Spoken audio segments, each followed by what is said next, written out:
Да, иду. Здравствуйте. Вы меня вызывали полицию? Да. Хорошо. Пошлите, рассказывайте мне все. Здравствуйте. Я вам уже по телефону рассказывала, то, что мне с подругой кто-то угрожает. Сначала постучались в дверь. Тук-тук-тук. Потом постучались опять и сказали, я тебя убью. И вот. И потом я вызвала подругу и вас потом с подругой. Понятненько. Так, что бы вам сделать такого?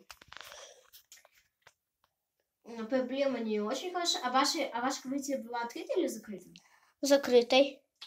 Значит, тогда я сейчас пойду, буду здесь во дворе ходить у вас. А вы, если что, получается, берете, если еще что-то такое случится, или вам будут угрожать, сразу звоните мне, и я... Или нет, даже не звоните, а бегите сразу в двор.